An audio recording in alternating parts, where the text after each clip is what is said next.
Sam Rice. I'm a parent from Largs.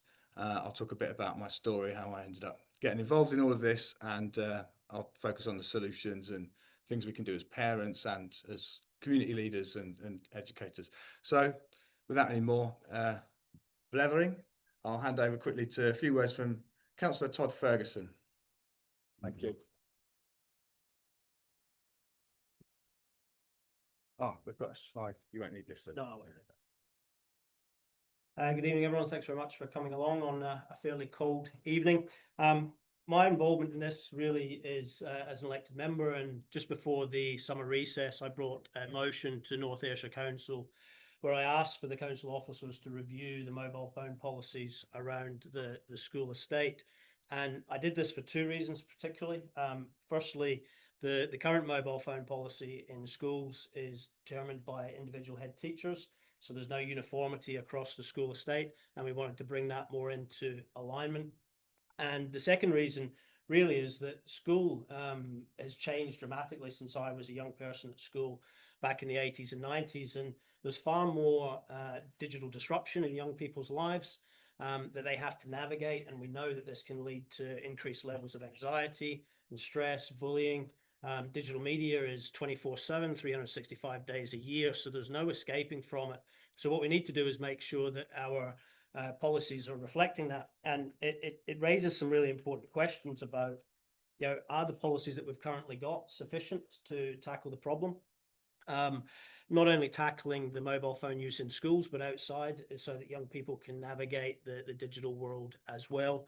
And importantly, are we empowering schools and parents to be effective in setting some clear boundaries? It's not always easy to do, especially when you start looking at the fact that if you are removing mobile technology from young people, they could essentially be ostracized by their peers because they're not following the kind of current trends. And again, from an elected member's point of view, what can we do at the local and national government level to try and implement some of these changes? And there's a few international examples that have taken the mantle on. In France in 2018, they brought in mobile phone policy in primary and lower secondary schools. They've just recently extended that because the pilot was so successful. And what they've seen is more focus in the school estate, better academic attainment from the students, particularly students that were struggling before. So really good learnings coming out of that. And in Finland as well, they've just recently implemented a mobile phone ban across the school estate as well. And the primary reason was to bring some calmer and more focused classroom experiences. And they've really noticed increased chatter amongst the young people since the ban's been in place. So we're getting a lot of plaudits on that front as well. But I guess the important thing here is we can't vilify digital media or technology. I made a career out of it. I worked 20 years in advertising, so went from traditional print media through to digital media, and then with the advent of social media as well. There's some really good positive interactions that we can get out of it for a range across the range of interactions. And you know, I had many conversations with clients about the benefits of connecting and reaching new people through social media. So there's definite benefits, but I think fundamentally it comes down to how that is managed particularly amongst young people. And just to focus on the young people in the audience as well, when I brought the motion through the council, I was very strong in my recommendations that the young people had to be part of the conversation in developing the policy moving forward, because ultimately it's about their life and experiences through the school estate that we're trying to improve, and they have to come with us on that journey as well. So I'm really looking forward to hearing from the panel, but just a brief snapshot of what we can do at a local government level as well. So thank you very much for all coming along, and I'll hand back to Sam now. Thank you. Thanks. Thanks, Todd. Brilliant. Thank you very much. Next up, Stephanie Gillespie. I forgot to say at the beginning that we'll have people speak for sort of 10 to 15 minutes each, and then at the end there'll be an opportunity for questions and answers and a bit of a discussion. So Stephanie, over to you. Thanks. Thank you. Is it just on here? Oh, there's a slide clip in here. Hopefully. Okay. If you click that, it should change for you. Okay. Okay, this feels do I need this? This feels really nerve-wracking. I'm so used to sitting in my own consulting room with 1 or 2 people in it, so speaking in front of everybody seems quite anxious. I'm Stephanie Gillespie. I'm one of the GPs that works at Cllr. I'm not really sure how I've kind of come across this. I think it's Yvonne Brodie, who's another local GP who's here, kind of got me into this. So I didn't really come across the dangers of early smartphone use in kids through my work or through my own kids, really. It was just more information was circulating about it. But it's something that jumped out. I've got a 10-year-old, an 8-year-old and a 5-year-old. So for my eldest, it's kind of coming to that age where we might be having these discussions now, but also back in 2013, I did a peds job in Crosshouse, and that was my first encounter of dangers with smartphones. There was a girl who'd come in and taken a paracetamol overdose, and I couldn't figure how she would have found that out, but she found it out on her phone. And then I was on a night shift and I walked past her and she was still sitting on her phone. And that was the first I ever kind of came across kids being impacted with the dangerous stuff that they can come across online. And then I've been at Cllr for 8 years now, and there's been a massive upsurge of mental health presentations in kids, and there's only so much that we can do as GPs for that. And a lot of our job is to do with prevention rather than cure. So you hope by introducing the dangers or information on the dangers that people can make informed choices about what they're doing with regards to smartphones with kids. So the ownership of smartphones is becoming the norm in younger age groups, which is quite concerning. There is a real underestimate of the risks and an overestimate of the benefits, and that's all coming from these companies who are promoting tech in kids at younger ages. There's growing evidence that there's links with early and excessive screen use, including smartphones, with negative outcomes emotionally, cognitively and socially for kids. And we know that the rates of depression, anxiety and suicide in young people has increased since 2010 when smartphones first were born.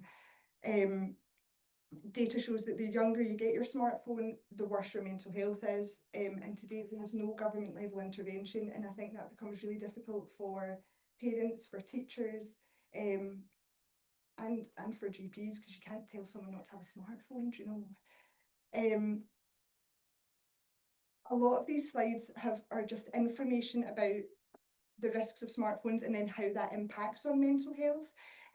So the kids' brains are continually developing. So when they're young, they've got a well-defined limbic system, which is very responsive to risk and reward. But that prefrontal cortex, so the part of the brain which has to do with emotional regulation and controlling impulse, that continues to develop up until the age of 25. So their wee brain isn't programmed to deal with all the things that they're exposed to. They've also got very sensitive dopamine-driven reward systems, which smartphones and the apps that you can access in smartphone feed off of, and that's what app designers kind of aim to utilise. And excessive screen stimulation and smartphone use can interfere with the kind of normal pathways in the brain about reward.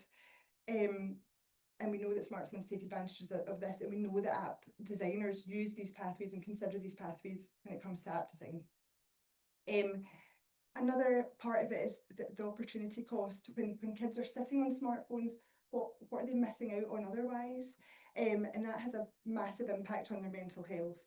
There's the loss of other potential gains and other things that they could be doing.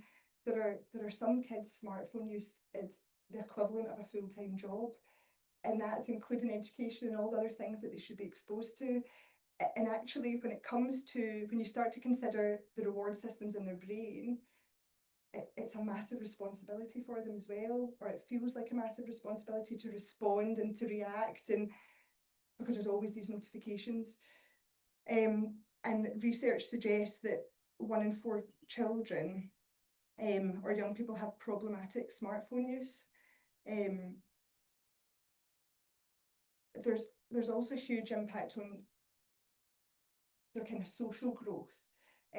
which again has an impact on mental health. So we know that the number of children who are playing with their friends on a regular basis has dropped after 2009. They're more likely to suffer depression and anxiety for various reasons. And the time that they are spending together is negatively impacted because there's not that same connection, because there's always that distraction of the phone in the background. There's also the group level effect of it as well. So it's not just impacting on the individual themselves, but a change in culture for all kids. And we know that that's recognised in schools. And then when the phones are eliminated from schools, it changes the culture of the school. So that's the same for friendship groups, and it's the same for families. They've become a substitute for face-to-face interactions and that connection that kids can have with friends.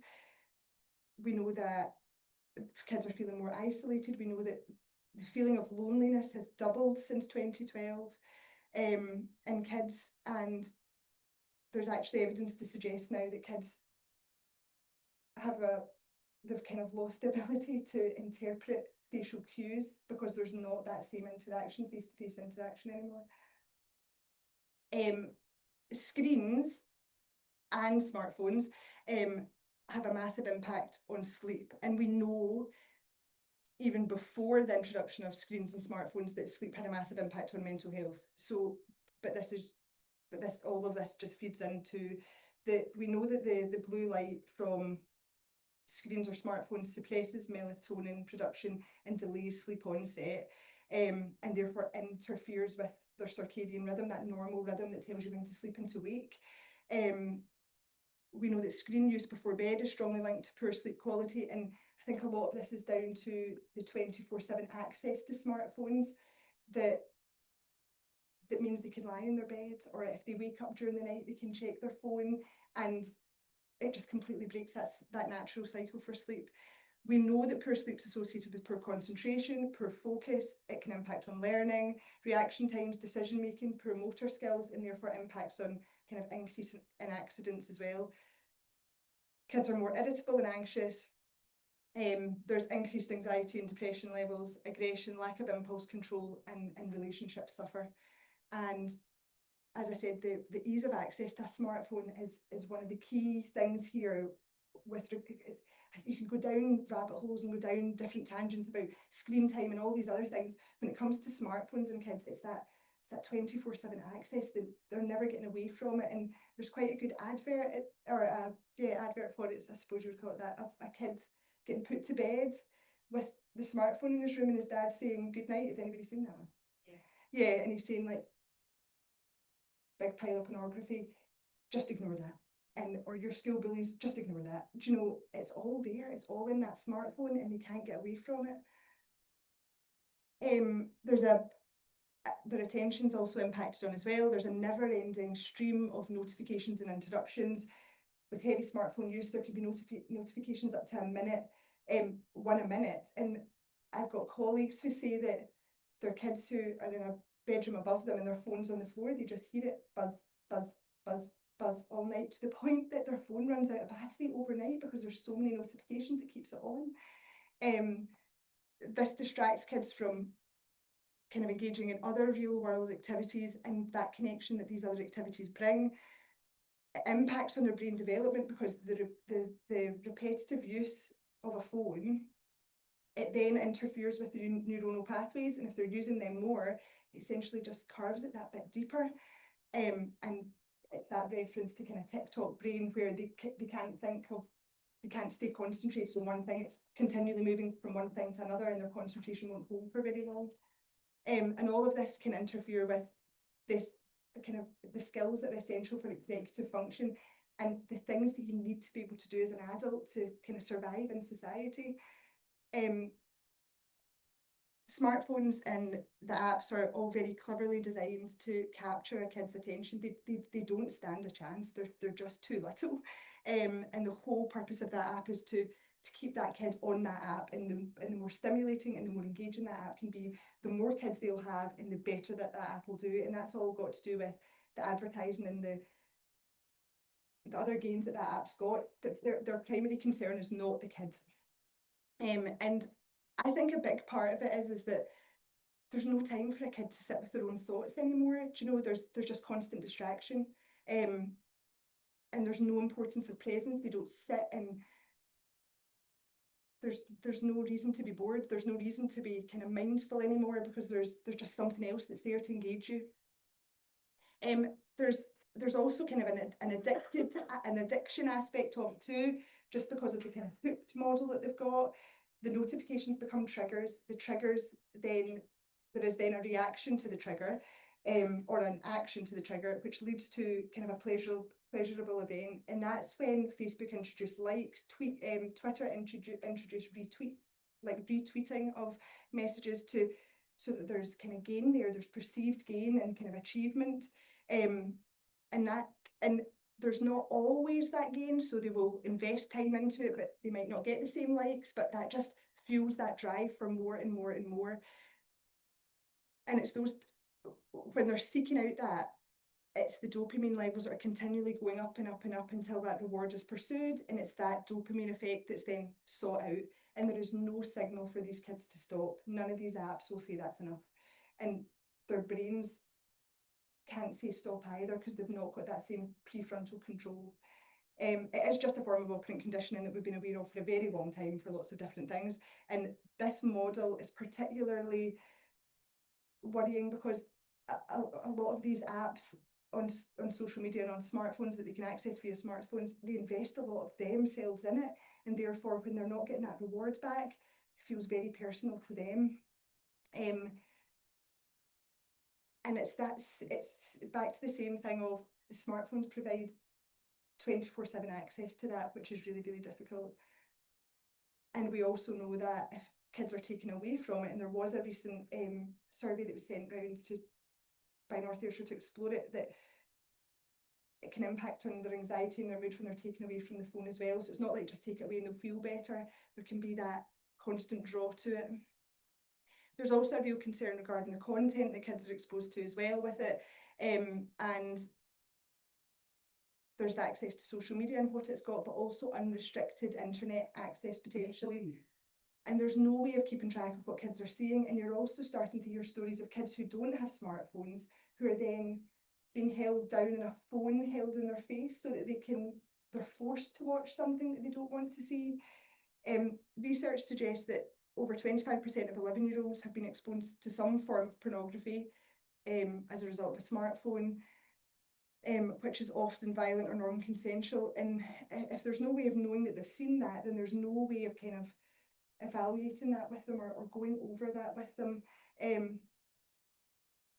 And their brain just can't program any of that either. I mean, I don't know how I would deal with seeing anything like that, let alone a young person.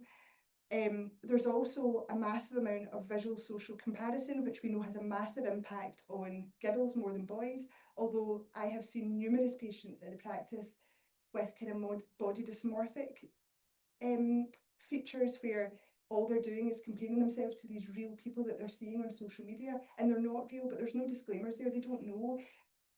And it's very sad, and they've actually been boys, not girls, which has been quite interesting. There's also trolling, reputational destruction, cyberbullying, which we know 84% of it, well, 84% of all bullying is via the internet, and it all fuels the insecurity of adolescence, which we know has always been there, and they just can't get a break from it. The algorithms now feed into this and are manipulating the content, and we know now that 18 to 24-year-olds will have been brought up with a smartphone. And if they are now going on to have children of their own, then there isn't that, oh, well, when I was a kid, my mum sent me out to play and told me to come back when the streetlights went on. We're losing that kind of sense of normality from that too. And as further generations feed into this, we just lose that story. They're starting to say that the algorithm is bringing kids up now as opposed to moulding them, which is quite sad. So each of these features impacts on a kid's mental health. So we know that for all of these reasons, the more time spent on a smartphone, the higher the rates of anxiety, depression, and associated mental health problems, loneliness, attention difficulties, impulse control, body dissatisfaction. And we know that there's also research that supports that there's reduced rates of these when restricted, there's evidence to even support that even a 2-week period sees an improvement in kids' mental health. So like 2 weeks of restriction, you can already see their mental health improving. And happiness spreads, but when it comes to smartphones, anxiety and depression seems to be contagious, and it feeds into that algorithm and feeds what they're seeing, and it can just make it worse and worse. So these are some graphs of some information that's about kids' mental health. So we can see that there has been, so if the graph goes back to 1981, but the introduction of smartphones was in 2010, so it's in that kind of grey area that you can see when they introduced and its popularity increased. And we know that there's been an increase in suicide rates across the UK between 15 and 19-year-olds. This one I think is particularly sad because it's ages 10 to 12, so it's self-harm episodes in UK teens, and there's been a 364% increase since 2010 for girls, and again since 2010, that was when smartphones were introduced. And that's reflected in what we see the practice. And this is another graph. It's again for self-harm episodes, but it's for a slightly older group of kids, 13 to 16. But again, it sees that increase, and that increase again since 2010, more so in girls. So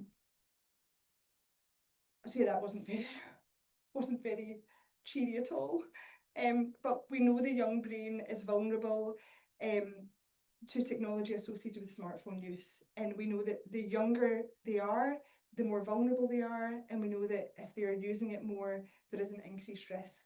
And there's also evidence to suggest that the long-term mental health impact on kids is reduced if you delay smartphone introduction by a year.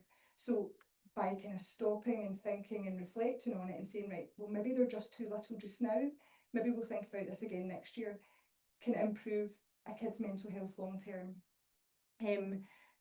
We know that the early introduction of smartphone use increases the risk of sleep problems, attention issues, depression, anxiety, negatively impacts brain function, brain development and social growth, and all of that has an impact on a kid's mental health. And I do think a massive part of it that's really sad is that opportunity cost, that they're disconnected from the real world and become obsessed with what's on that phone, when that phone and those app designers are not concerned about their growth and their development and becoming kind of a good human being and a human being that can grow and take on the real world. Yeah, children are now being brought up by the algorithm as opposed to being moulded by what they see, and no one is here to tell anybody what to do, and or to pass comment or judgment on what anybody has done, but it's just to say there's this information isn't necessarily readily available. I shared this with all the partners at Cllr, and I don't know if any of them had heard about any of this, because I just don't, the tech companies are not out there to promote this side of it. They're there to promote the perceived benefits and to increase sales. So nobody's really here fighting the corner, and as long as there's not government level intervention, it's then falling on parents, which is incredibly difficult to navigate that by yourself, or teachers or schools trying to navigate that themselves.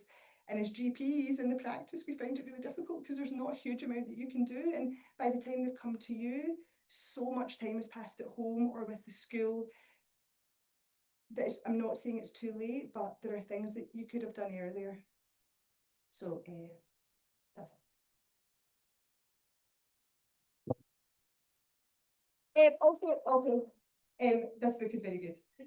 So I don't know if anybody's read it, but if you were looking to find out more about it, and obviously none of those slides that I put on there have got the evidence base behind it, because there just wouldn't have been enough time or enough space on slides, but it's all in here. So if you want to explore it more, it's got really good analogies in it as well, which helps you to understand, then it's worthwhile giving this a read. What book is that from? The Anxious Generation. The Anxious Generation by Jonathan Hyde. Yes. Yes. Thank you very much, Stephanie. Good, thanks. Awesome. Thank you. Next, we have Julie Stewart from the School of Education at the University of the West Department. Thank you. Thank you.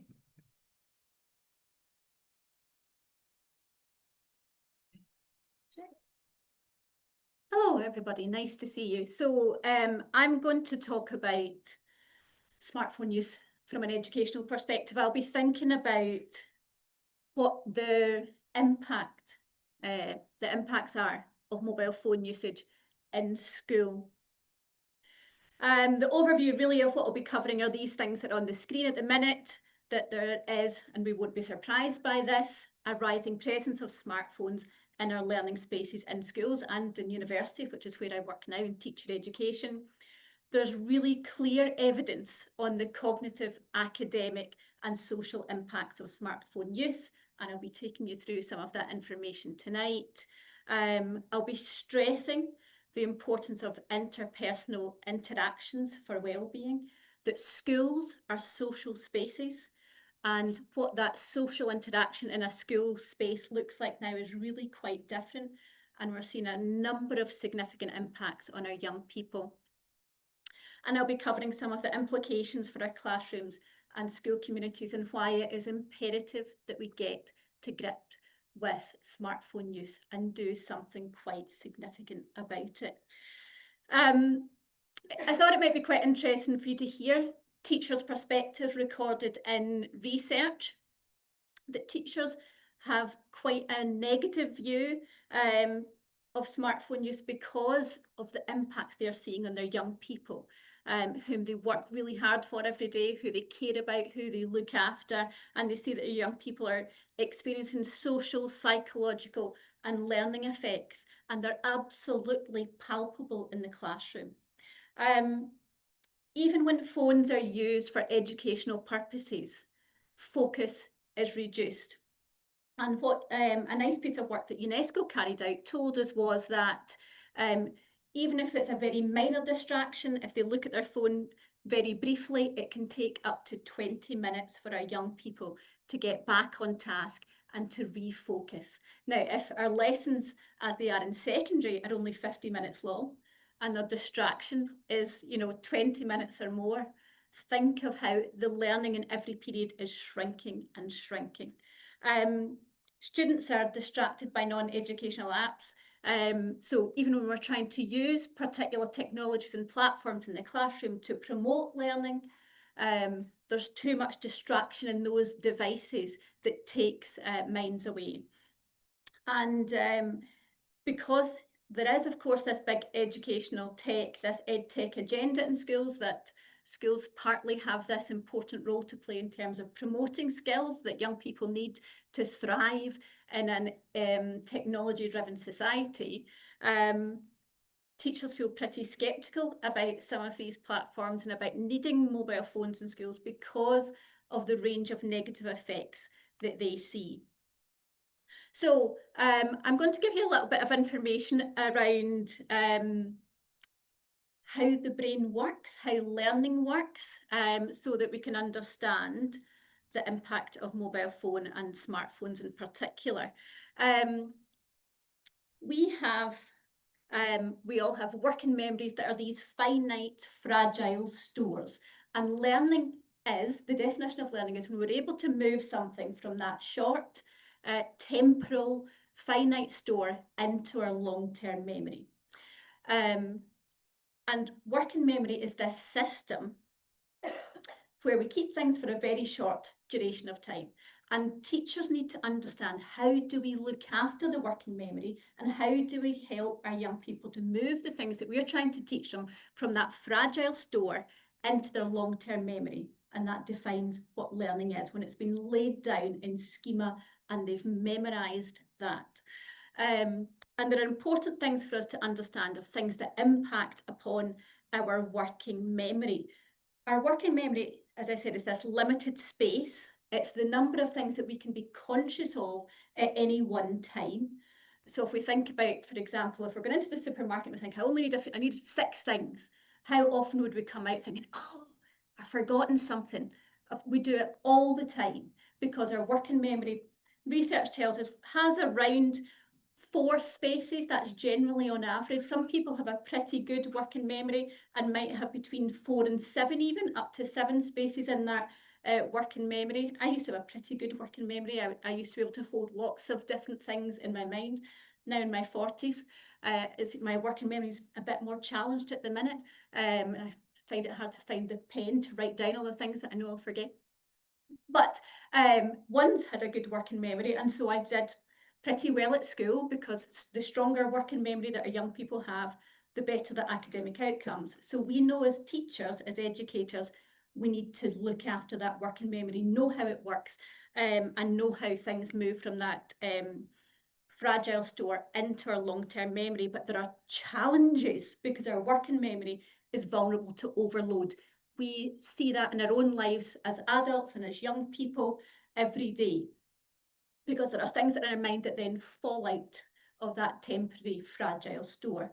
So these things that I have on the screen here are the key challenges in the classroom, and this is what I talk to my student teachers about all the time, that there are particular things that we need to manage in the classroom so that learning happens. And actually, for learning to happen, it's pretty complex. And the thing that I want us to think about in particular is this middle box here, which is called extraneous load. And that's the load on our working memory that are factors imposed by the environment. So that might be somebody tapping their pen, tapping their fingers on the table. It might be young people's compulsion to reach into their pocket and touch their mobile phone, even if the phone's face down in the desk. It causes this distraction. So what we found in schools, in education, is that smartphones, the existence of phones in schools, are putting such a pressure on the working memory, creating such a distraction, such an extraneous load, that focus and attention is really being compromised in the classroom.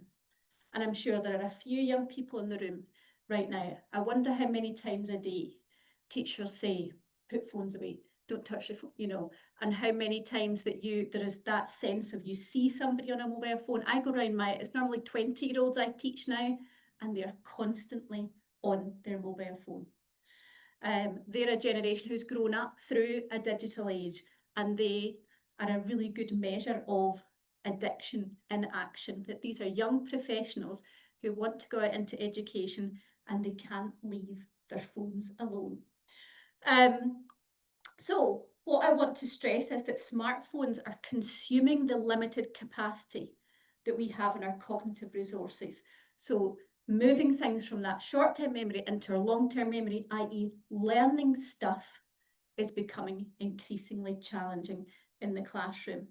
We see that our Scottish scores, in terms of PISA results, for example, are falling off a cliff a little bit. We see that academic results in Scotland are not where they once were. Scotland used to be absolutely lauded for its education system, and we're not where we once were.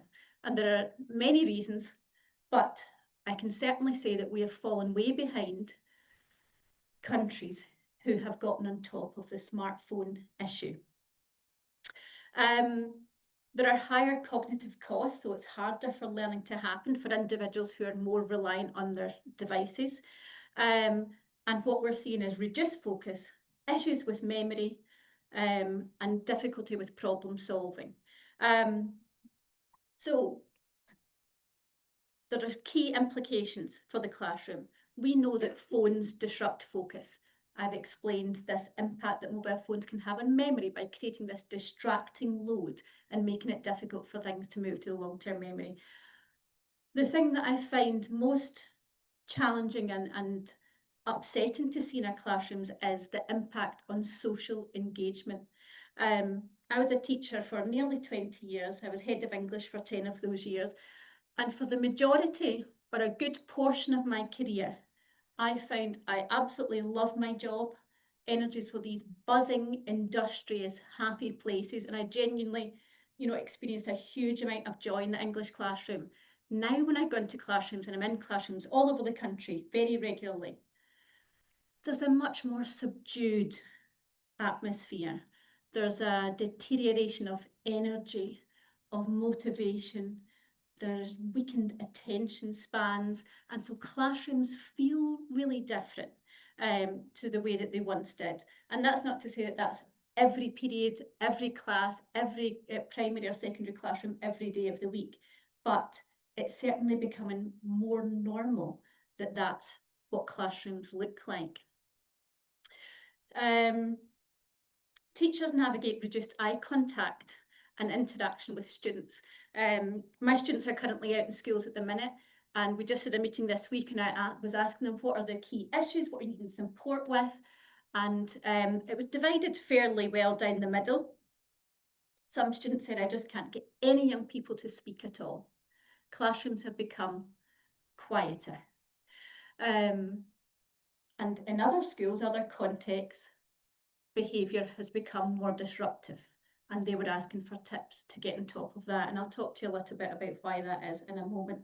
The culture has shifted towards this fragmented attention, and so we're having to reduce or chunk learning down into very small parts to manage the really reduced attention spans that our young people are showing. So we really need intentional structures to support collaboration and connection in the classroom. So this next slide highlights some of the things I've just been saying about what the classroom environment looks like and feels like. It looks and feels like a place with reduced energy and participation. And I think we could be quite confident to suggest that that's as a result of a few things like low mood, the lack of sleep that some of our young people are experiencing. There's definitely heightened anxiety and reduced confidence, that feeling of self-efficacy, that young people feel confident that they can do the tasks. And that's related to this idea of our executive function that we've mentioned, our ability to manage things in our daily lives.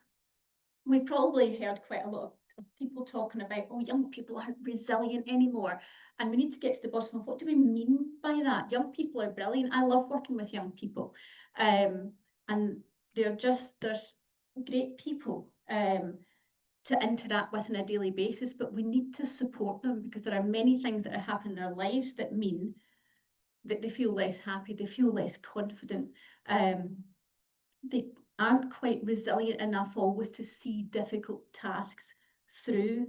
And research absolutely tells us that that's the impact that excessive smartphone use has on our executive function, our ability to cope and manage daily challenges and to achieve particular goals and outcomes. The increase in dysregulation in the classroom has been really stark. So that means that our young people, there's a reduced ability to control their behaviour. There's an inability to manage their emotional state. And there's a real connection between dysregulation and impulsivity, as we heard from our previous speaker. And that's when we hear reports about behaviour in schools in Scotland. There's increased violence. There was a programme in Channel 4 which was fairly bleak and depressing about how Scotland is, in Scottish schools, there's poorer behaviour than in any other part of the UK. And we need to think about what research is telling us around the impulsive behaviours that are directly linked with excessive screen time. And of course, our young people have reduced attention spans, as I've mentioned. So all of these things that I've been talking to you about stress really, really strongly the importance of balanced digital habits. It's really complex in schools when there is this agenda and curriculum which asks us to look at supporting our young people for jobs that haven't been invented yet, for technologies that haven't been invented yet, for the rise of AI, that so many jobs will involve artificial intelligence. And that's one role that a school needs to execute. And in the other way, schools are this microcosm of society where we see things that are happening in the world are really raw and real in our classrooms. And we are recognising really strongly the impact, the negative impact of mobile phone and excessive screen time. And so that balancing act between having to look at technology and introduce it as platforms in our classrooms, but also manage this really significantly impactful social issue means there's such a tension in terms of what happens in schools. And that's why it's really important that the Scottish Government get behind the issue and make it an absolute system-wide ban of smartphones in schools. We know that they're so embedded within the social interactions that our young people have in their friendships and so on, but other countries are moving forward with brick phones and reintroducing those as means of contact and communication, and that seems to be a very, very positive step. We know that face-to-face interactions are essential for learning, they're essential for happiness, and they're essential for our development. And it was interesting, as part of my master's in education that I did, and I'm carrying this forward into a doctorate at the minute, looking at interpersonal relationships and communication, how we need to have human connection and eye contact and be able to read visual cues for our own happiness.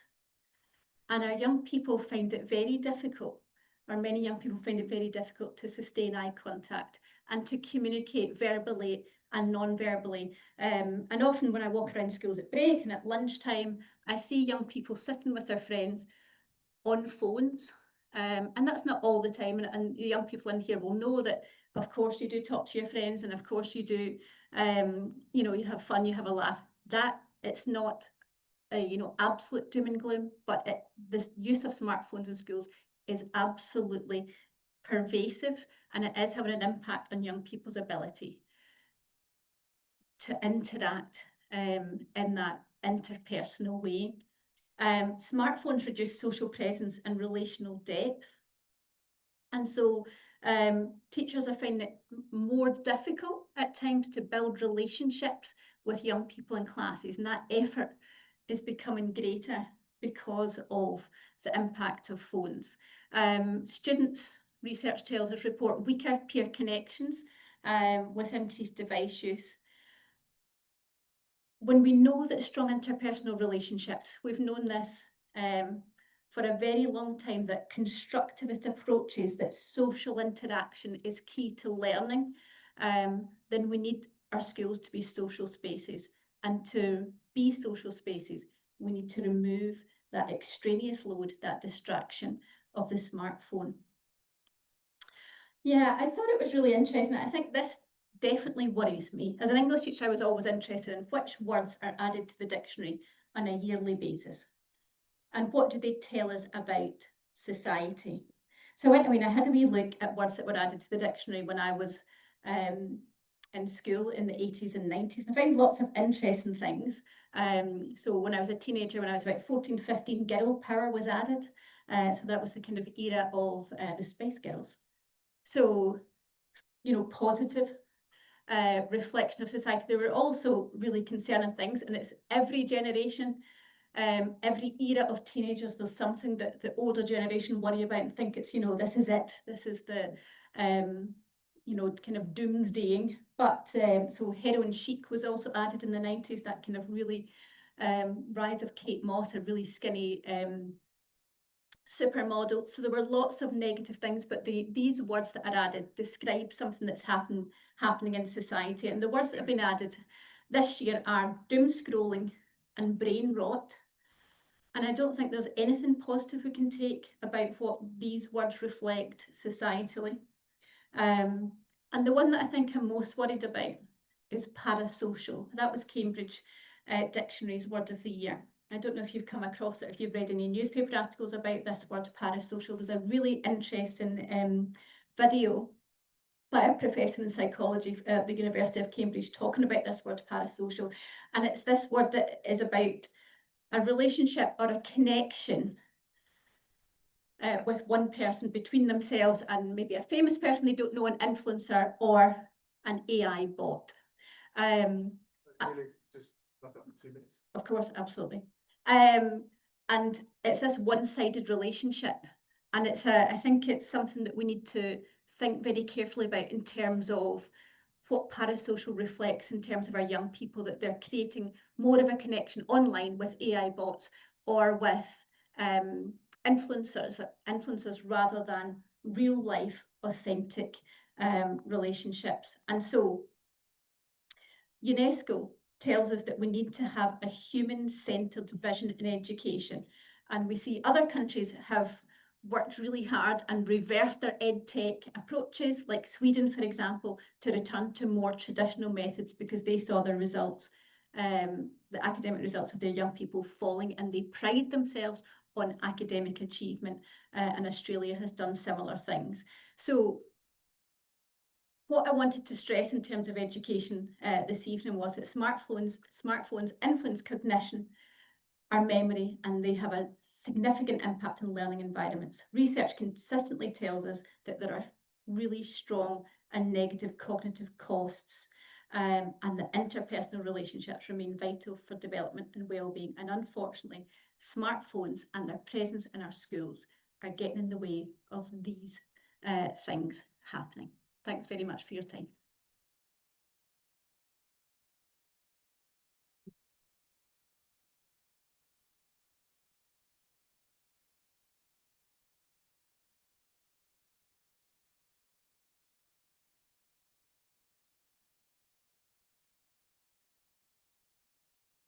Right hand button. Got you. Okay, my name's Katie Miller. I am here to talk about this issue from a parental perspective. I will find this very difficult. I am absolutely usually the kind of person that would say, leave everybody to it. Make your own choices that are right for you and your family. No need for everybody else to be worried about what we're doing or for us to try and talk about that to other people. But I think in this instance, as the health and education professionals who are here have said, we're not getting a clear steer as parents from government, again, also local government. I appreciate we've now got government, health and education professionals here talking to us about this, but this isn't something that we as parents are getting a really clear steer on. And I think in every other issue, we get that clear steer, we can take our own choices, and we don't really need to be discussing that with others or trying to influence people or in any way. So I am going to, as I said, talk a little bit about how we as parents have dealt with this. But actually just wanted to first pick up on something that Julie was saying there towards the end of her piece. I'm a parent, but I'm also a digital marketing director at an agency in Glasgow. So I work with social media algorithms, social media advertising, AI optimization every day. I also recruit graduates into digital careers, and I have in 15 years not come across a graduate who doesn't have the technical skills that we need. They do not need more technical skills in schools. Scrolling, clicking, moving things around, these are not things that anybody is struggling with, but we are increasingly seeing problems with first class degrees, 2-1s coming out, and they cannot look me in the eye in an interview.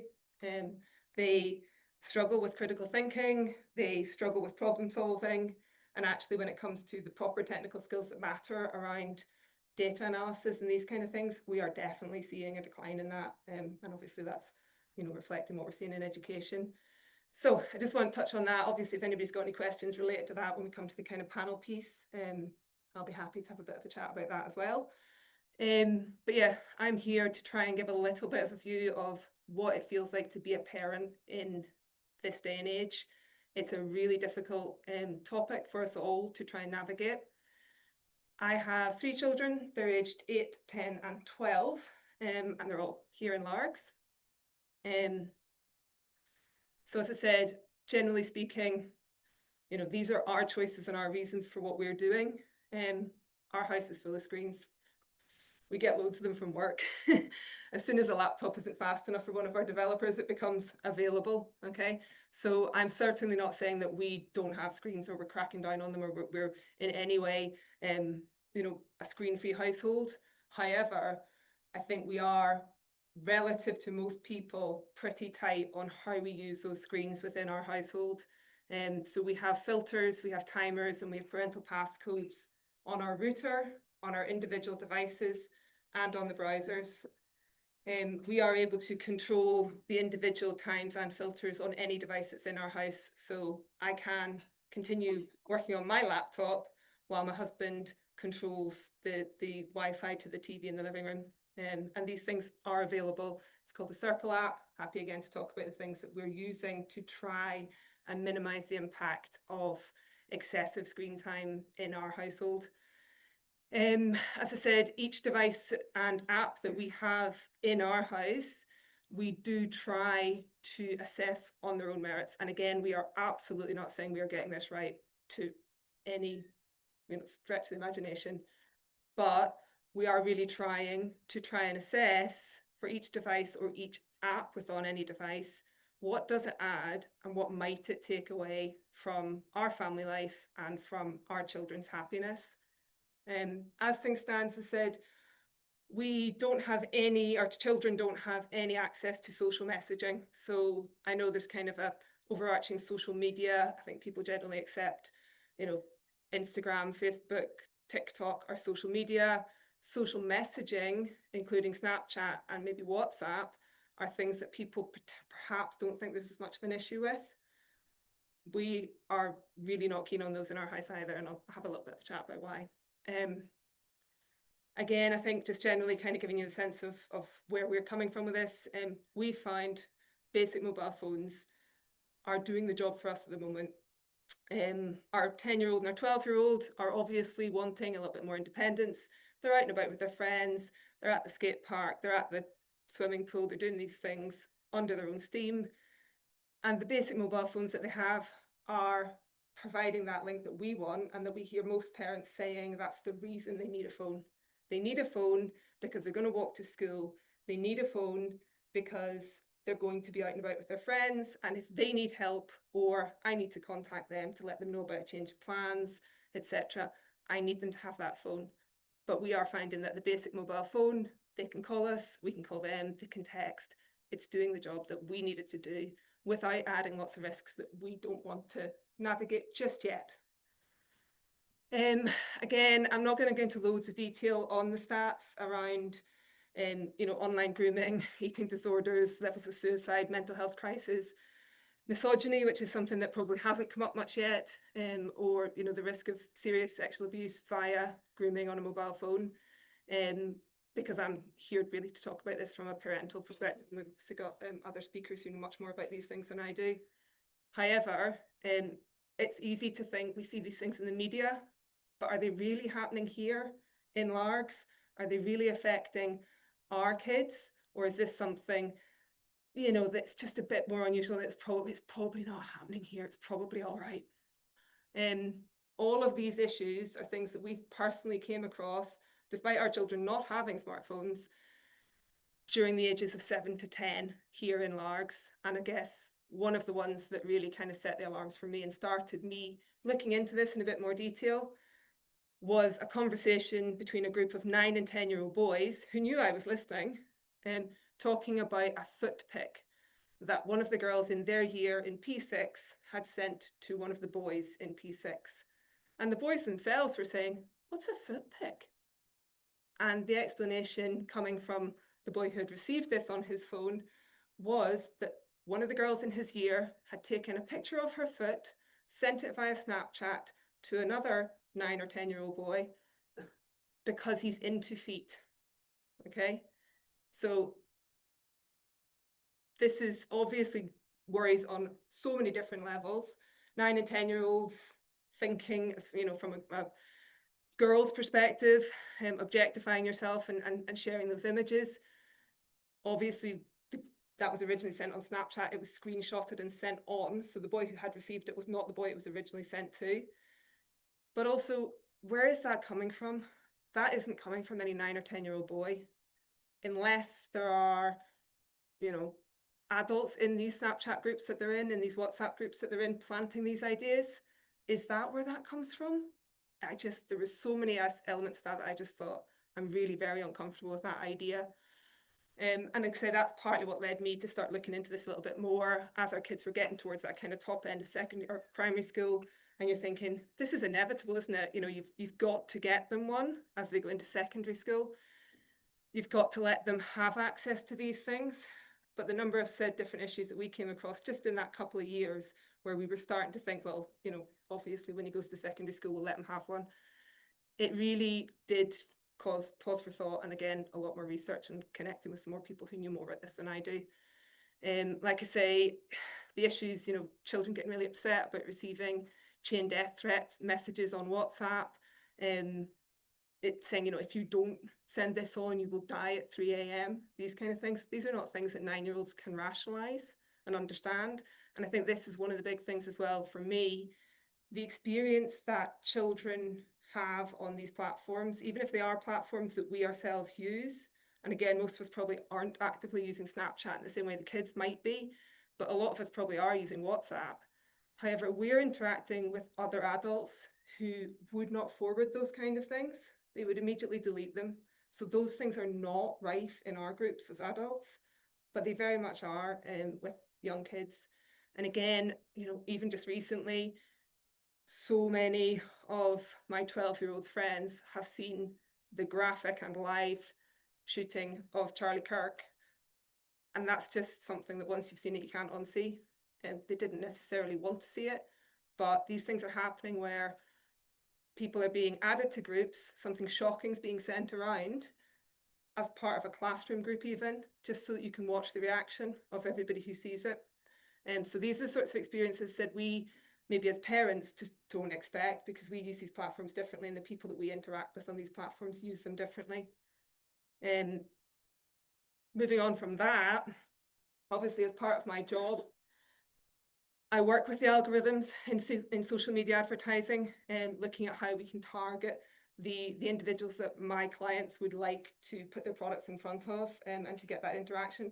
Now, again, that's with adults, but those algorithms are hugely powerful. They're persuasive, they're massively underregulated, and essentially the way that the apps are designed and the way that the content is pushed out there is all about selling kids' attention. The more time that our children spend on these apps, the more advertising revenue is made for these companies. So I don't trust the algorithms. My numbers have gone a bit squiffy here. I also don't trust the strangers that my children could come across on the internet or via these social media apps. And essentially, if your child has access to the internet, it means that the internet has access to your child. And that again is where I doubt we're doing this perfectly, but we are trying really hard with filters, with obviously parental oversight when the children are using these things.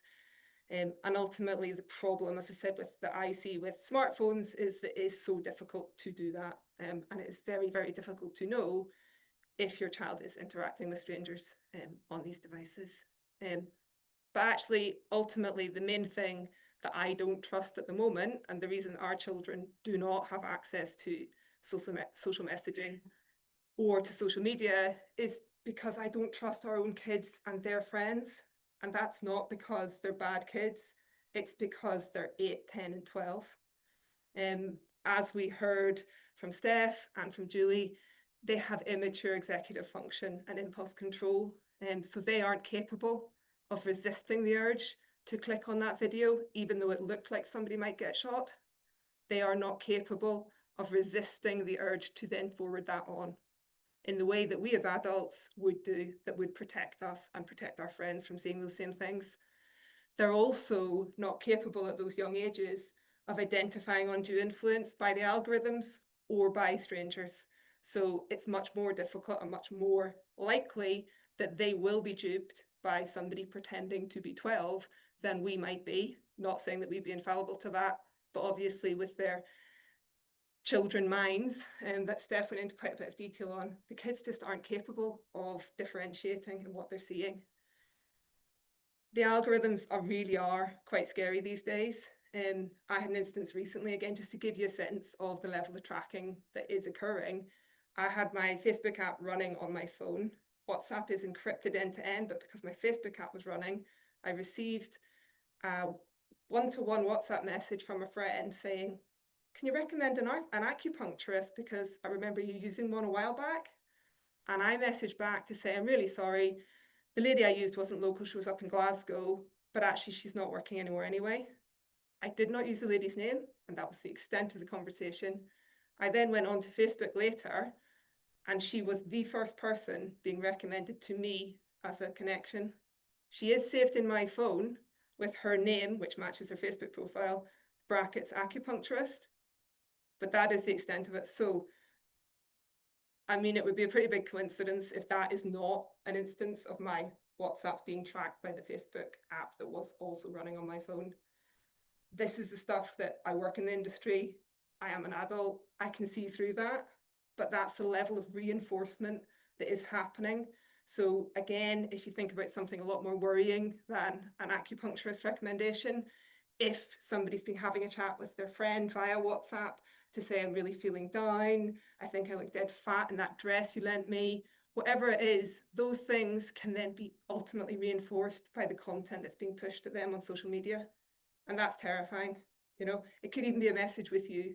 Did you try on the dress that your auntie lent you? You know, well, I did, but I think it's too tight for me. You know, this is the sort of stuff that is then feeding into the stuff that will be fed via these algorithms into their feeds.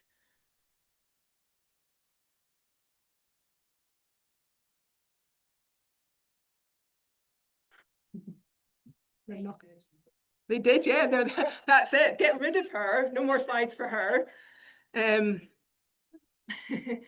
So yeah, I just wanted again to say a little bit about our experience of delaying. And when I say we're delaying, actually none of our kids are yet at the legal age, that legal minimum age for any of these social media platforms. They're all still under 13. So to that extent, we are not delaying as things stand.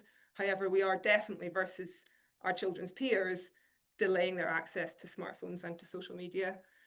And it is, you know, it's a really hard thing to start discussing. As I said, I do a lot of public speaking, yet I'm quite nervous standing up here because it feels judgy. It also feels odd to feel that we are being unusually risk averse on this matter, because there's a few people out here who know me and know that we are not tending to be on the more risk averse end of life in general, you know. But on this, we definitely are more risk averse than most people that we come across. As I said, it's difficult to make those different choices than your friends are making or other parents are making without it coming across that you are judging their choices. And obviously we were also worried that our kids could miss out. You know, if everybody's organising things on WhatsApp and our son is not on there, is he going to start being left out of things? But so far, as I said, we are actually feeling quite empowered by the decisions that we've been taking. We definitely won't be getting it 100% right, but we actually don't have any major regrets so far at the approach that we've been taking. And I also know that that is quite different to a lot of other people who have a 12-year-old.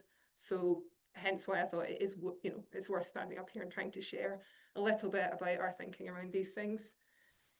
In terms of the kids, as Sam said, it would have been really great if we could have had Rory along here tonight. He is my 12-year-old, and he's doing a test set for his swim club. But all of the children, and again, you know, my girls are only 8 and 10, but quite a few of their friends do already have phones.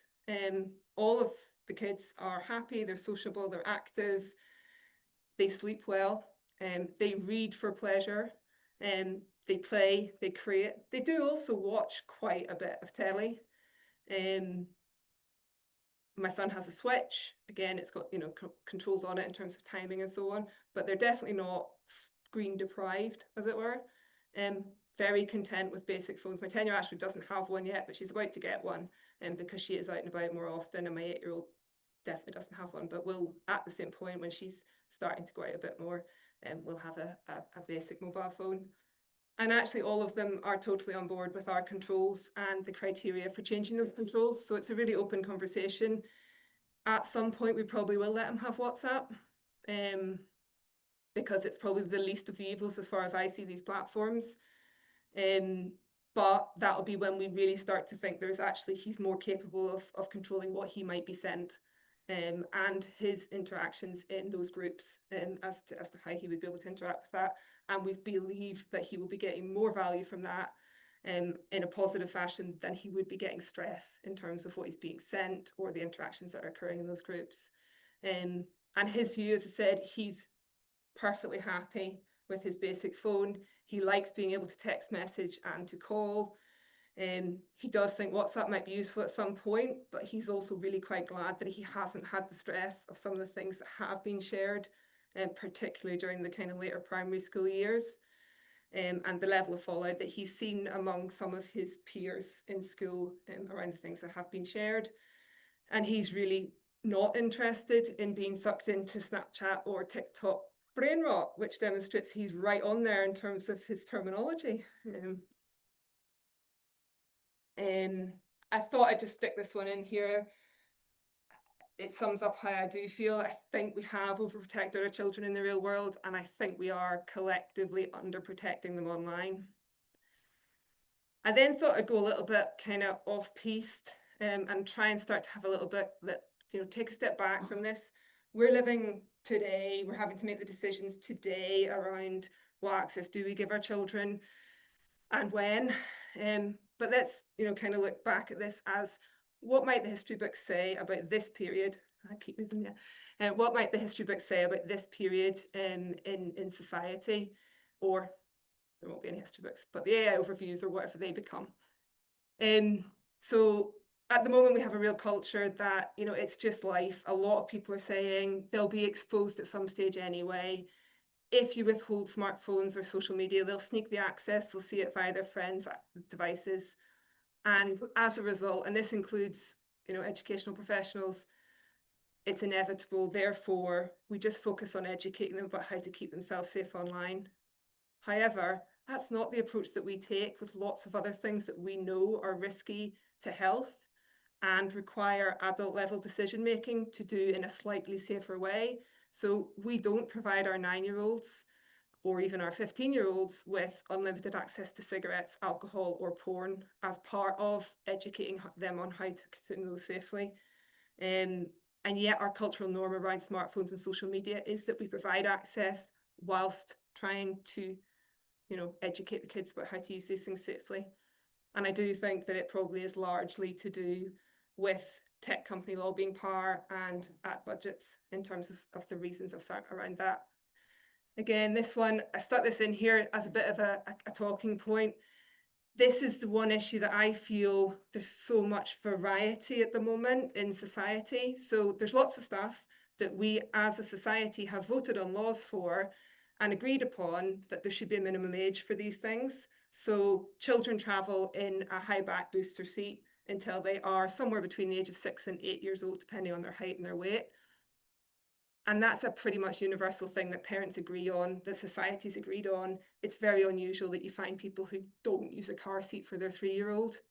Obviously, as you get closer to that age limit, as you get up towards maybe 85% of the way up to that age limit, you do get a little bit more variation between families making their own decisions around those kind of levels of risk and what they will accept. So as I said, whether it's a car booster seat, whether it is drinking alcohol, smoking, or porn, we have legal minimum age limits, and generally we as a society will tend to stick to those until at least I think around 85% of that limit is reached, at which point parents might start to say, yeah, I'm happy for them to have a glass of wine or a couple of beers with their friends, as long as they're at home or in somebody else's house where the environment's controlled and they won't be coming across strangers and this kind of thing. And yet social media is the thing that really sticks out. The minimum age is actually 13, which I think probably quite a few people feel is far too young. And yet it's still absolutely the norm for children who are not even 85% of that to have social media access. So 91% of 11-year-olds, which is the 85% threshold as you head towards 13, have smartphones with social media on them. Professionals accept that that's normal, and parents who don't provide that are considered unusually risk averse. Whereas if you look at any of these other things, people starting to provide unlimited access to alcohol at age 15 would probably be seen as, and in any environment, take it out with you, go and, take it wherever you want, would be probably seen as really quite far out there on the other side of things and being a bit too lax. So I just kind of wanted to put that up there. Also wanted to have a bit of a look at, again, the history and the fact that cultural norms do change. It was genuinely normal and accepted that smoking helped you to manage stress and to stay slim and was a good thing to do, okay? And it seems totally alien to us now, but it absolutely was the case that you could advertise cigarettes for the young of America, you could have physicians backing that, and that, that was allowed. So smoking was just a part of growing up. Parents brought their kids their first cigarettes. Buses, restaurants and playgrounds were full of people smoking. Research showed it wasn't healthy, but it was the norm. Tobacco companies had huge political influence and huge advertising budgets. It was many years before the negative health impacts became widely accepted and effective legislation was brought in. It was a difficult transition because people were addicted, but far fewer people do now smoke. And yet we are still paying a high price for that in the society of today, in terms of that, widespread addiction to smoking that we had for many years. And I have only changed a couple of words in this. But essentially, you change the word smoking and cigarettes to social media and smartphones. And I really do think this is how history will look back on the period that we are in right now. And I find this useful when I start to wonder, am I doing the right thing? Which is why I thought I would share it. And as I said, obviously hindsight is always 2020. But I think as parents, as educators, as health professionals, we all just want to be able to say that we did the best we could with the information that we had and in the environment that we were in at the time. And I hope maybe me standing up here and doing this is helping a little bit for other people to feel proud of their decisions in hindsight. Thank you.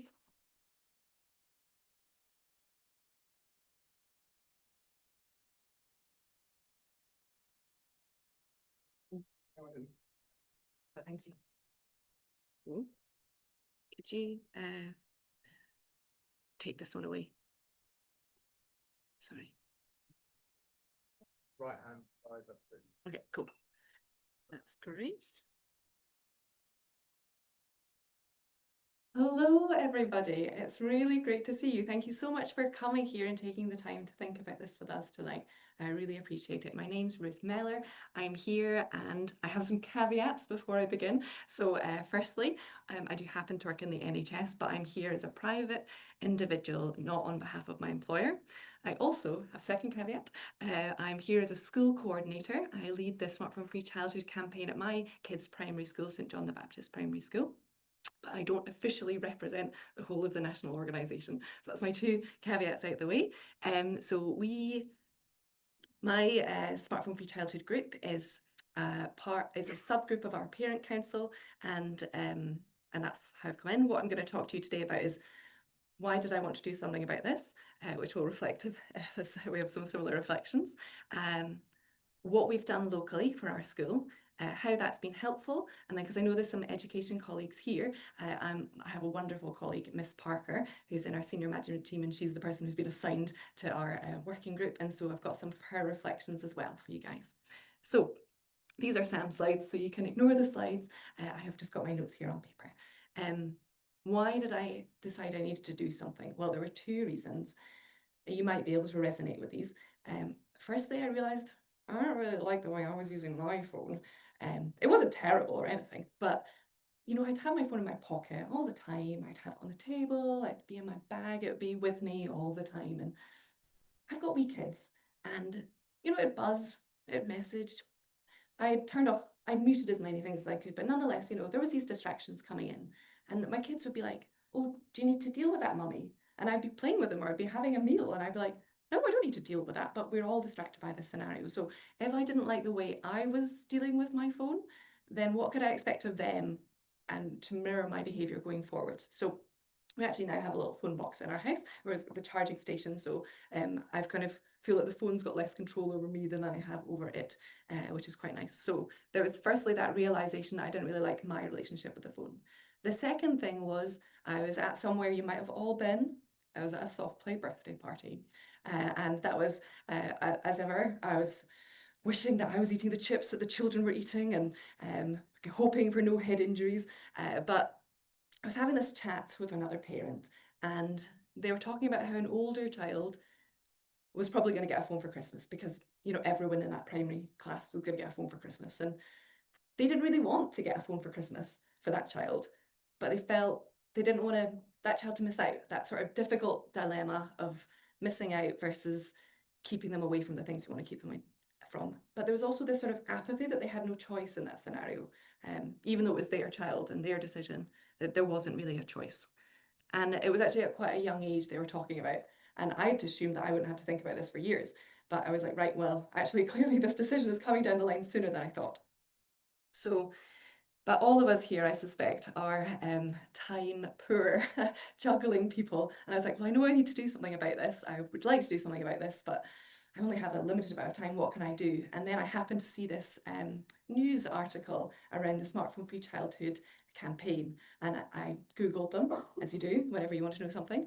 And lo and behold, they'd already created a whole like pack of this is exactly what you need to do in your school, and here's template letters, and here's a questionnaire, and here's all that stuff. And I was like, right, fine, that's great. Someone's already done the hard work for me. So I took the pack and I brought it to, I was already a member of our parent council. I brought it to the parent council. And I was like, look, is this something that we could work on? And they were like, yes, like go ahead, set up a subgroup, no problem. And so I found a couple of other people who were happy to do this with me. We had lots of chats with lots of parents, and that's how we progressed.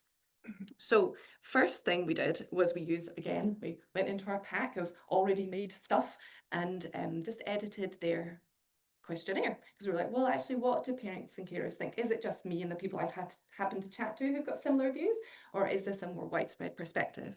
And we, our school has got around 330 something kids, and we did this. So this started in the beginning of the academic year 2024-25. So I've been toying with this stuff for almost 2 years now. And we got 122 responses from parents or carers of young people. And the two big things that came out from that was, one, they really wanted more information, like you're getting here today, around how to do things more safely on the internet and all that kind of jazz. But they also, one of the things that Smartphone Free Childhood is really promotes is the idea of a parent pact, to give parents back a choice, so that you can choose not to have a phone for your child at a time when you don't want it.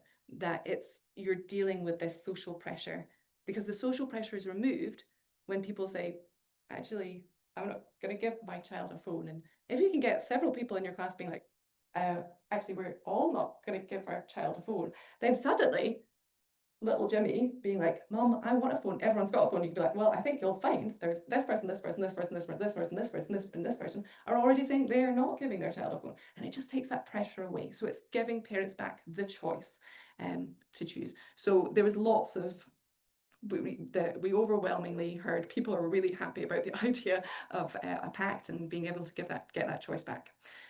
But we also wanted to know what our young people in the school thought. So we did a questionnaire through the school of primary 5s to 7s and their experiences of smartphones. So this was last academic year, and we got 89% of the P5, 6s and 7s to completed this survey. And of our P5s, 45% of them reported owning a fully functioning smartphone. Of our P6s, we had 2/3, 66% of them already had a fully functioning smartphone. And of our P7s, 84% of them already had a fully functioning smartphone. And that was in the October. So it was just at the beginning of the academic year. So they hadn't had all the Christmas present tranche of smartphones in play yet. But I was particularly interested to know, well, what were their experiences? So we asked them about the kinds of things that you might do with a smartphone. So we asked them, so some good ones. So they are a friend, they could answer as they are a friend. They are a friend, 52% of them had used their smartphone to help them with their homework. Excellent. So that was good. Furthermore, 65% of them responded that they or a friend had seen a video that inspired them. And again, hooray for that element of the smartphone. Unfortunately, 25% of them reported that they or a friend had received a mean message. And 22% of them reported that they or a friend had had a photo or a video of them taken without their permission. 33%, a third, this will not surprise you, reported that they or a friend had used their phone in the middle of the night. So we know that's the things you've been raising. And the one that worried me most, though, was that 28%, so just over a quarter of them, reported that they or a friend had been contacted by someone they didn't know on their smartphone. So this is their self-reporting. So that was something that we did. Then we, in line with the parents' request, we had an Internet Safety Day session, panel session, and that's how I know Sam. That's how we got to meet each other, because he came and did a stall. And we also provided a tips and tricks sheet for people to look at links on how to more safely use the internet. That was another thing we did. But our main emphasis has, as our group, has been having a presence within the school as a stall, like an information stall, and an opportunity to sign the pact at, we've been to curriculum night, been to parents' evenings. I had a really fun time at the primary 1 induction session. Then when we had the summer fete, we did a couple of fun bits for our stall as well. It wasn't just information and pact signing. So yes, and then we have got a Padlet where all our bits and pieces are put together, and that's will at some point get linked to the school website. We're having trouble with that linking, but thank goodness for Miss Parker who enabled the Padlet to be created in the first place. So those are the things we've done. So how has this been helpful? Well, I feel that doing this has resulted in good discussions, a good platform for discussion. People are able to talk about this. It's raising awareness. And also we recognise that we're all trying to do our best as parents. Like we're all making the choices that we can, the best way that we can. And we are living in an environment that is very different to the one that we grew up in. I thought your comment around the generational effect of kids who are coming with who are new parents of kids who have always had smartphones will be really interesting to see, because I'm still hearing these echoes around of, well, actually it's quite different to when I grew up, and not the understanding of how different it is. So that was good. In terms of our parents, pupils who already had phones, we were able to highlight all these different resources that they could access to think about how to make things safer, and practical tips around that. And also on our Padlet, we had the link to our feeder secondary school and their digital policy. So then it's easy for parents to see what the expectations are around that. And I can't remember, the reason that I was slightly late is because I can't remember whether I said I'm in Lanarkshire, so that's key. So I'm not a Largs lady, I'm afraid, but I'm actually still Lanarkshire. And yeah, and then for our parents who are thinking about the next step, and like for example the transition to secondary school, we have highlighted to them the Smartphone Free Childhood website, and that's got loads of great suggestions of alternative phones. So you don't have to go from nothing to a smartphone. There's actually loads of great options in between, so that gives them that information. But the most thing I'm proud of is that we have 143 or 43% of our children signed up to our local parent pact. So our pact is acting in the best interests of my child and their community. I pledge to wait to give a smartphone to my child at least until they have left St John the Baptist Primary School for secondary school. Now, this is not the same as the National Pact, which we also promote and are trying to get people to take up. But 2 years ago when we started, this is what we felt, especially because the ages that we knew that kids were getting their smartphones, was something that was achievable and we could really support within the school. So that's where we're at. And I'm really proud that we've given that choice. So I'm conscious of time, but I will quickly tell you what Miss Parker told me. So Miss Parker is our wonderful teacher liaison. So it's speaking to the teachers there. She mentioned that, you'll not be surprised, senior management team note that a lot of time is spent on dealing with the issues that arise from phones in the classroom setting. So kids are having to come out of class to deal with these resolutions. There's kids that are not attending school as a result of situations that have happened through the phone stuff. There's damage to their relationships. Miss Parker noted that in the past, you have a bad time with your friend on Monday, but then you can go home, and then on Tuesday you can be friends again. But if you're never disconnected and there's this constant wiring, then that's difficult. So it's impacting your relationships. Children, this will not surprise you, particularly those in the audience. Children are really clever. This is not a surprise. They're very skilled. So we've got kids who are manipulating images but not recognizing that once they put them out there, that's they're out there. And so the implications of that. And then something that was a recent discovery. So we discovered there was a discovery that the primary 6-7 WhatsApp group had over 250 members, but we have less than 100 primary 6s and 7s. So that was then, when that was discovered, that was able to be highlighted to parents, because they might want to be thinking about who's all in that WhatsApp group. Are there people that their children aren't friends with that are there? So they've also changed the school policy slightly, which is great. They already had a good position, which was that if you rocked up in class with a phone, then it would go in a box and that would go to the office. But now, because they've recognised that in the 15 minutes before the start of school even, they were having problems in the playground, Miss Parker or whoever it is at the front gate of the senior school, and the boxes in the trolley are there, and the kids have to drop their phones in before they even get onto the premises. And she says that's really helped with those issues before school, and it has reduced the number of kids bringing the phones into school. When I asked her view on technology, she said it's all about balance. We've got enough Chromebooks in our school that the kids don't need phones, and they're used for learning skills such as math and literacy with progression when the kids are ready for them. In terms of how she felt about having me and my cohort of smartphone-free childhood people within the school, she said she was really pleased, which was good, because obviously I could just be making this up, but she did say she was pleased. She said she was pleased because the parents were doing all the work. And she said that she spends a bit of time liaising with us, but that's part of her job, and it's work that she's trying to do to make the school a better place. And it's something that parents are asking for and struggling with. She's had no complaints about the work, rather that it's opened up parents' eyes. And before, parents were stuck and they didn't know what to do, and now it's giving them an option. And so you've heard why I'm involved, you've heard how we've made that happen, and that the school is glad of the work that we're doing. So this is, so as of the 30th of October, there were 62 smartphone-free childhood school organisers covering 57 schools in Scotland, 4 of which are based in Ayrshire. And so if you're coming from a school, you may want to liaise with one of them.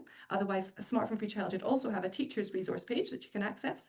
And if anyone in the audience is feeling motivated to think they might want to become a school organiser, and you can definitely do less work than I've done, then come and speak to me. I've got the link for signing up. And I have personally, I've found it very rewarding. I was daunted.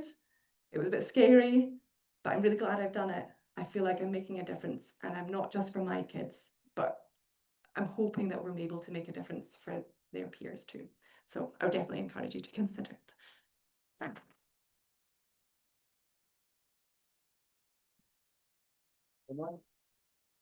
Thank you very much, Ruth. That was Perfect. Thank you, Todd. Todd's got to go and get the ferry. Sorry, Yeah. the milk. Thanks very much for coming. Yes, thank you. Bye-bye. Brilliant. So I'm Sam Rice. I'll try and keep this quick because I'm aware we're a little bit over time.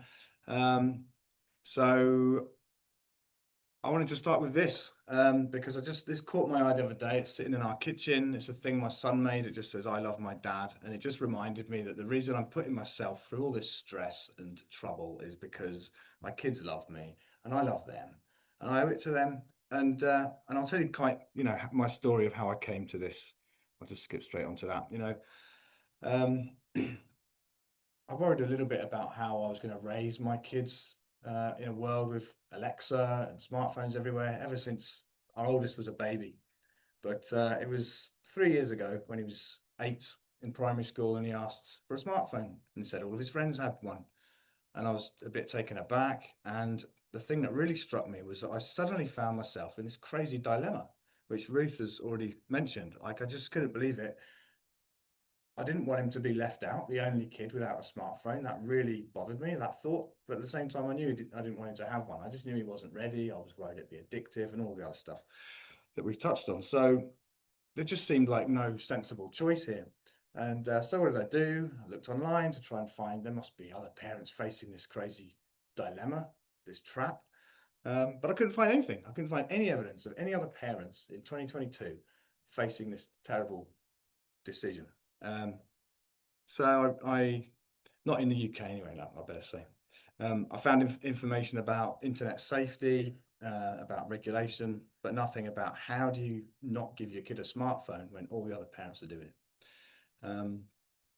So I reached out to the other kids in my oldest son's class and asked if any of them were concerned, if they'd already given their kids a phone. A few of them responded, and I asked if we wanted to together just wait and not give our kids phones until they're a bit older. So a few of us, it's only a very small class, there was like 10 or 15 in the class, and just a handful of us formed a separate little chat group to try and support each other with that. But I was aware that this must be affecting parents throughout Largs, throughout Scotland, throughout the UK, and I couldn't find any information online. So I built a website called Kids for Now, with the idea of just connecting parents who sign up on the website. And then I would, if they were in the same school and in the same area, using geography, I would connect them with each other, send them an email together, put them in touch. And through that was creating these little pacts of parents all across the country. And slowly over the next couple of years, hundreds of parents across the country signed up.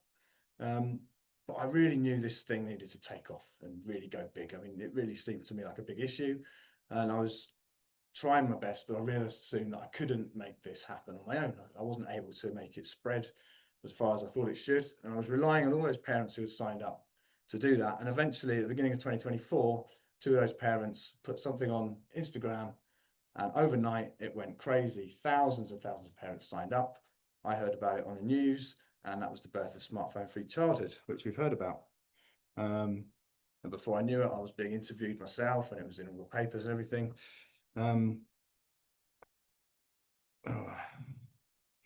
So smartphone-free childhood is all about just parents supporting each other with that dilemma, coming together in little groups locally.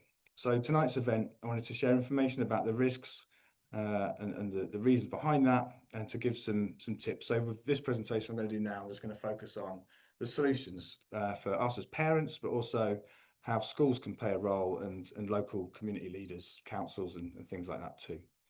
Hang on, I need this.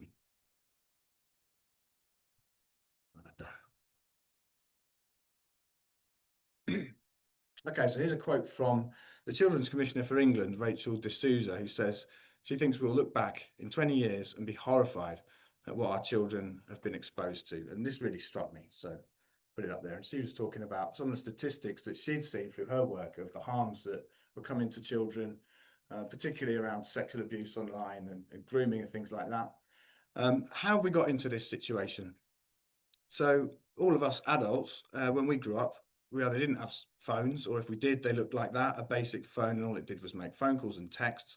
But over the last sort of 15 years, these things have evolved together with social media, and now the two things are really combined.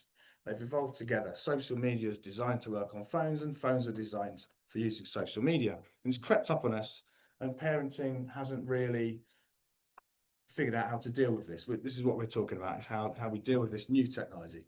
So when children first started getting smartphones, we didn't understand the impact. But what's changed in the last 2 or 3 years is that actually now we do have a lot of research and a lot of evidence, some of which we've heard about tonight. I'm not going to go over it too much again, but just a couple of statistics. This one strikes me. Childhood outdoor accidents over the last 10 years have gone down by 70%. This is NHS data. Meanwhile, self-harm has increased by 93%. We know, someone mentioned earlier, we know that mental health outcomes are better the later that a child gets a smartphone. And this is the research data from Sapir Labs from 2023. So we have evidence for this stuff now. We didn't before. And I just wanted to show this to show the wide range of impacts. We've touched on a few of them, but really it goes far beyond just internet safety. It's not really the kind of thing you could just touch on with a normal school internet safety workshop. It goes into physical health, obesity, spine development, eyesight. People getting mugged for their phones is up. Road safety, because kids aren't looking properly when they're crossing the road. I mean, all sorts of things you might just have not thought about. We talked about the opportunity cost, buying drugs and weapons, sextortion, which is when somebody gets scammed to send money because somebody's got hold of a picture of them naked and that kind of thing. I mean, the number of kids getting sent nudes that they don't want, or being asked to send nudes, is just through the roof. So there's a huge range of impacts. It's become normal for children to have smartphones and social media, and these are the stats on that. 25% of 5 to 7-year-olds have their own smartphone, and by the age of 12, it's nearly 90%. Parents wish things were different. 94% of primary school parents think smartphones are harmful. 70% of parents believe they have a negative impact on family life. 33% of parents with children with smartphones have cried over their child's phone obsession. Young people also wish things were different. This is from a Parent Kind poll. 67% of 16 to 18-year-olds think smartphones are harmful. 1 in 5 16 to 18-year-olds have felt life is not worth living due to social media. And 50% say they're addicted. So how have we got into this situation? Everyone's got one because everyone's got one. Most parents believe they're harmful, but as Ruth said, we're trapped. If everyone else has got them, we don't want our kids to be the only ones left out. Simple. Same thing. So, solutions. First, I want to say that this has been around a while, and we've had these solutions for a while. The statistics that I've shown, and there's loads of other statistics, they get worse and worse year on year. So these solutions that we've been using aren't really working. They're clearly not working. Education, regulation, and parental controls. That doesn't mean we abandon them. We still need to do them, but we're not doing everything. So I want to talk about why these things aren't working. Education. So thinking about education, we've talked about the fact that these things are designed to be addictive. Behind every screen on your phone, you have 1,000 engineers working to make it maximally addictive. There was a thing called the TikTok experiment carried out by the Centre for Countering Digital Hate, 2023. They set up fake accounts pretending to be 13-year-old girls, and content about suicide was shown within just 3 minutes. Content about eating disorders was shown within 8 minutes, and vulnerable accounts had content about self-harm and eating disorders within every 39 seconds. So we know that these algorithms are dangerous. They're dangerous by design. So internet safety education is really important, but the problem it frames the problem as entirely one of misuse. It assumes that children just aren't using it properly, and if they were, everything would be fine. And that overlooks the fact that these apps are dangerous by design. So it puts an unfair expectation of responsibility on children for their own safety. Now, these things have to be age appropriate. You know, we've talked a lot about children as young as 6 and 5 owning smartphones.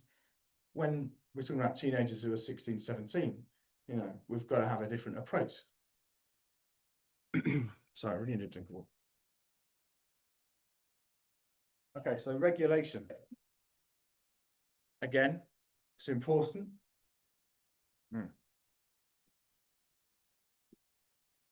We need regulation, but we've got regulation.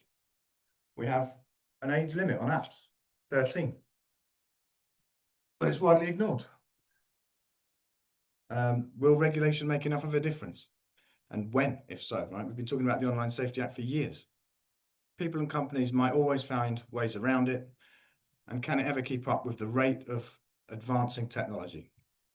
And there's implications for our freedom and security if we try and crack down on everything. Okay, 3, parental controls. We've touched on this. Why aren't they working? We still need to use them. We have to use them, but they're not the whole answer because they're challenging, they're complicated to set up. They're always changing, there's glitches, there's software updates, kids know how to bypass them quite easily, and they're limited in what they can do.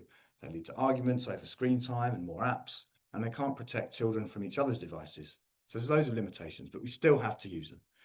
78% of parents weren't confident in setting adequate parental controls in 2023.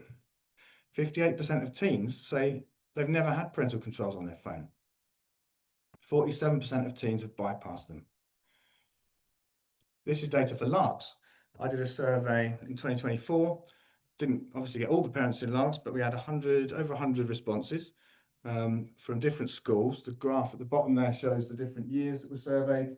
They're mostly primary schools. The vast majority of the results were from primary school.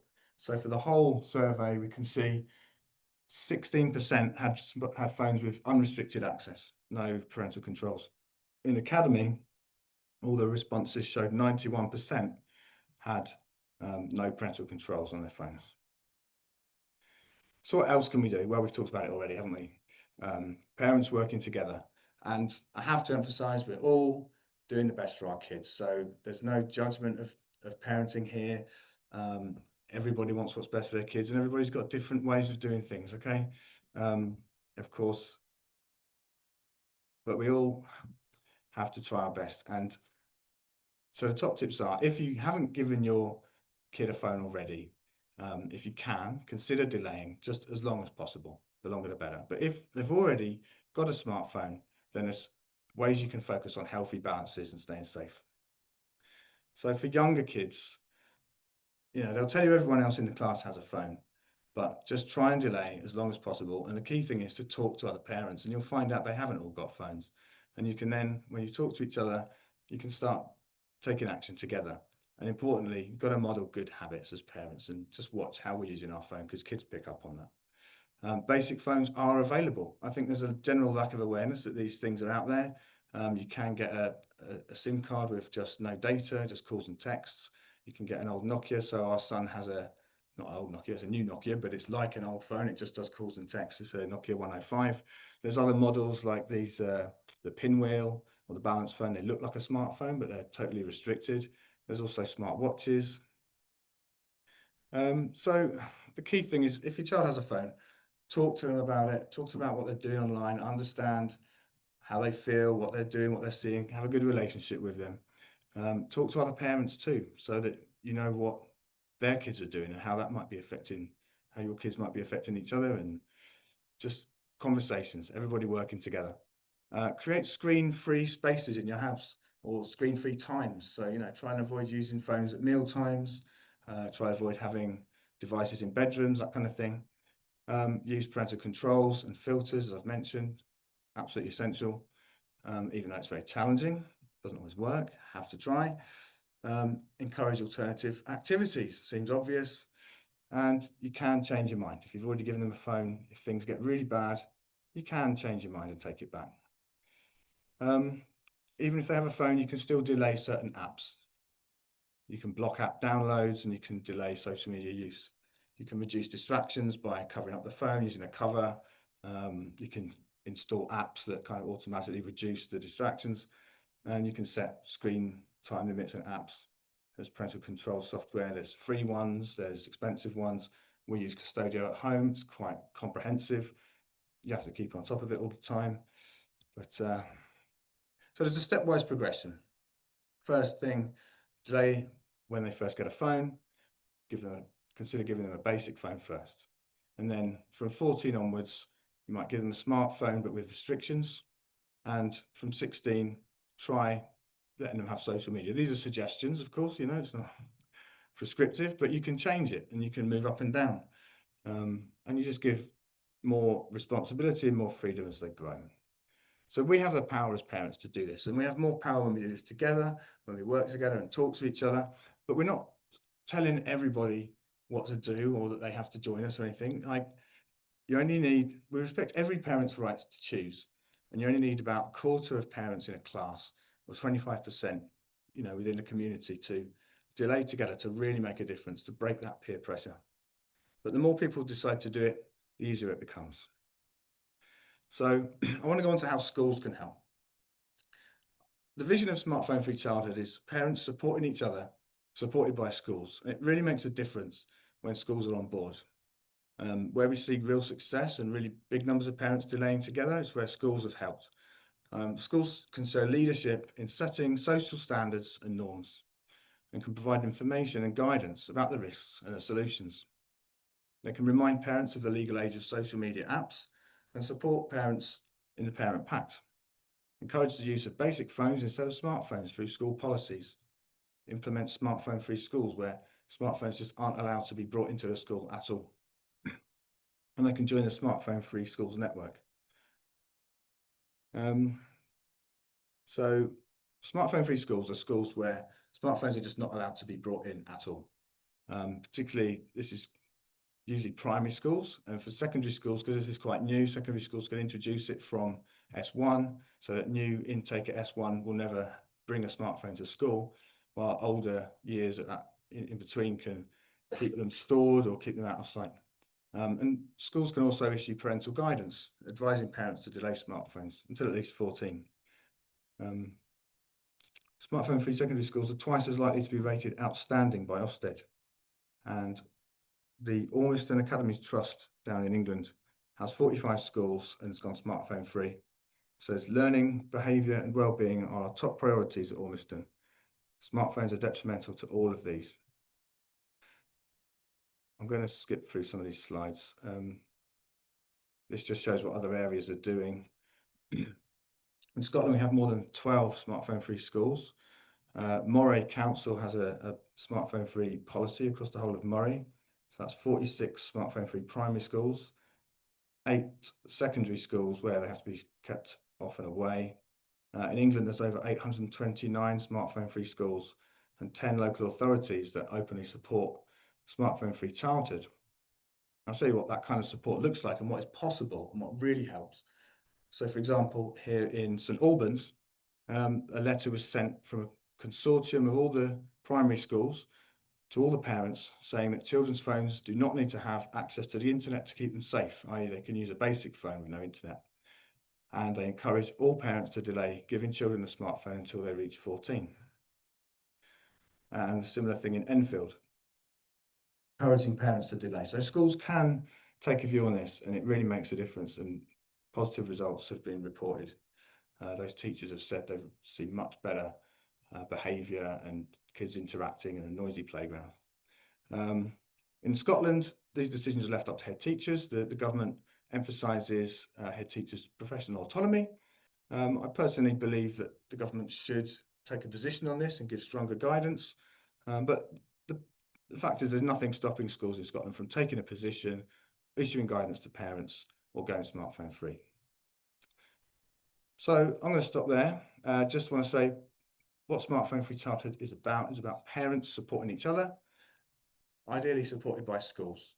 Current approaches haven't really fixed this, and so what we need to do and what this is about is working together, parents communicating and working together collectively to solve this problem. It's not about judging each other or telling each other what to do or anything like that. So I'm going to end there. Thank you very much. Hopefully we've got a bit of time left. I'll try and do questions and answers and any kind of open discussion. So we're going freestyle. Does anybody have any questions or want to kick a discussion off? Did you get any questions on the WhatsApp? Oh, something. Hello. School. I know from my experience when I was still in school, I had really bad eyesight, and my phone was able to have this and stuff. So I feel like if I was still in school now and the phone bans were put in place, I feel like that's taken away from my learning. Because it was something that helped me learn visually, because I could see out my photo, so it's my phone, maybe things I can see. Yeah. Even if I did have glasses, I still can't really see out them properly. I can use my phone to actually physically see things that I can't see for myself. So I feel like if I was still through that, kind of would take away from how me being able to learn. Sure, yeah. So, you know, there could be exemptions for medical conditions, surely. I don't see why not. Do you think that if you had said to your school that you had that issue and you know, if there was a ban and you said that you needed it, do you think they would have been receptive to that? No. Really? Okay, yeah, I mean, that's interesting.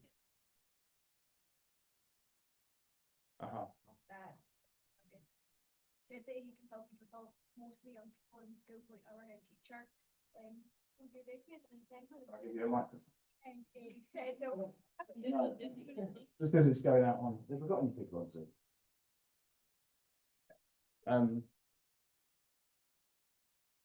Yeah, sorry, yeah. Does anyone on the panel have an answer for that?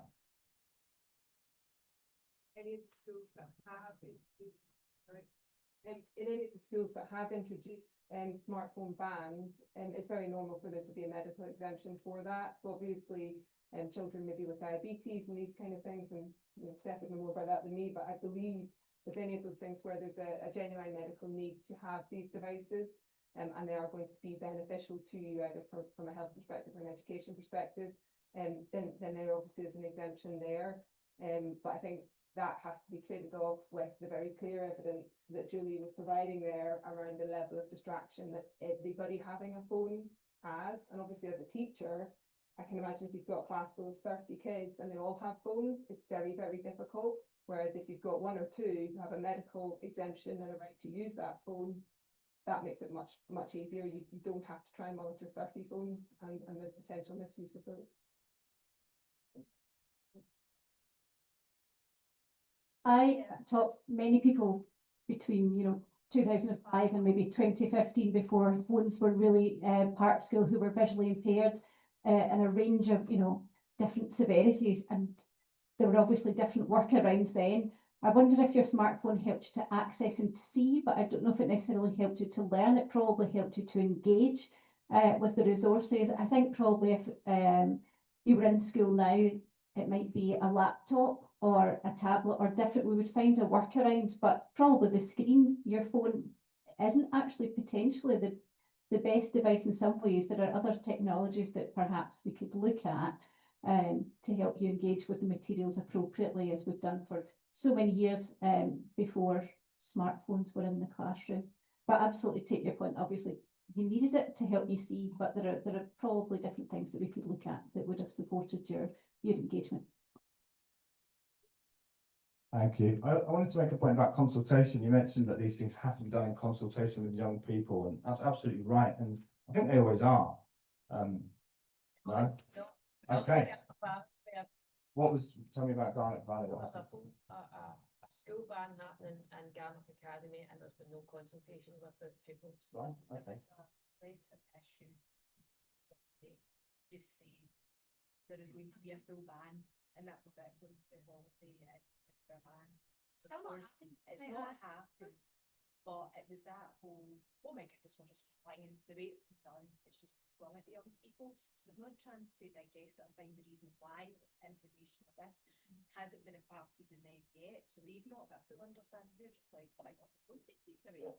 So I think that kind of maybe consultation's not the right word, but it's conversations, giving the young this information, this level of information, rather than assuming that, you know, I'm well aware of the developmental issues and things on what their primary age, but certainly the academy young people, I think they don't give them enough credit. No, I mean, okay, that's interesting. They normally giving them the information and having those conversations. Yeah. No, Probably be better. You're getting them on board. You're tying them in. Absolutely. Yeah. Forcing something. So I mean, maybe that's an issue with this idea of head teacher autonomy, that, you know, head teachers can just do whatever they want. That's interesting.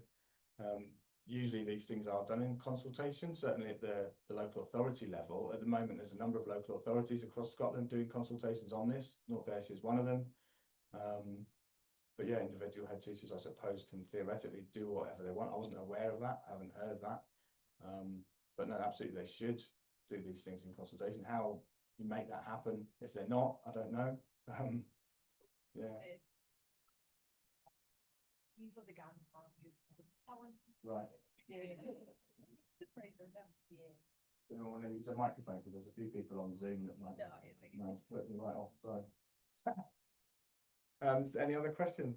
I mean, oh yeah, are you willing to use a microphone?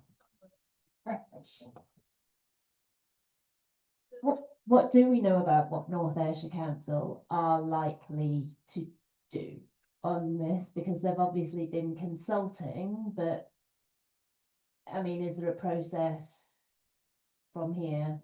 Todd's speech was a bit vague. Yeah, unfortunately, Todd has left us now because he had to get the boat. I don't know if there's any other representatives of North Ayrshire here who would like to say anything, because I personally can't speak to that. You can. Do you know anything about it? No. Can I first of all say that the presentations have been really first class, and the reason I came along tonight was to find out more about it. We got the email through from yourself telling us about it, and I thought, well, this is going to be very pertinent to North Ayrshire and to every secondary and probably every primary school as well. So the consultation will be ongoing. I'm not sure what's involved in it, but I was certainly keen enough to come and find out the views of, if you like, the panel, the experts, the parents, the professionals, and I think it's been very, very worthwhile. And I think we've all really learned quite a lot today.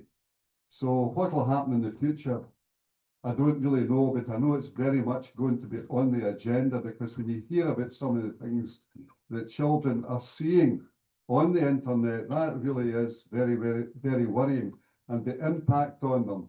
And I know that in North Ayrshire over recent years we've had quite a number of young people who have committed suicide. I don't know the background to them all, but I know if people are seeing things like beheadings and pornography on the internet, violence, it will have a negative impact on their mental health and well-being. So it's very much on the agenda, and I think we should all be very, very aware of what's happening with our young folk, and do our best to educate them and perhaps drive them away from looking at sites they really shouldn't be looking at. Thank you. Thank you. Yeah, as far as the consultation goes, as far as I know, I was made aware of it back in May somehow, can't remember how. And a letter was sent out to parents from some schools. It came to my attention third hand through another parent from another area hasn't been sent to us. It was sent to parents from years P6 and above, and secondary, but we've got a child in secondary and we haven't received a letter, so I don't know why. It said it had to be completed by the 31st of October as well. So that's all I know. Okay, and for the benefit of people who might not have heard who are on Zoom, we have the Garnet Valley Youth Forum. Yes. This is fantastic. Thank you so much for coming. And if any of you do have anything to contribute, please do. Yes, would you willing to use this or? Excellent, thank you very much. Yeah, probably my dad will come back later. So I want to kind of touch on something that we talked, the thing that, yeah, yeah, I'll touch on, can I quickly leave and take this in?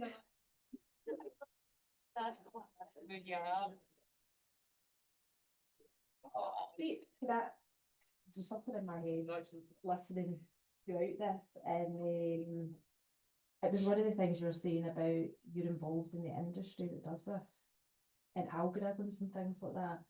Why are we not tackling it at that level rather than trying to protect the children? Why are we not going after the big companies?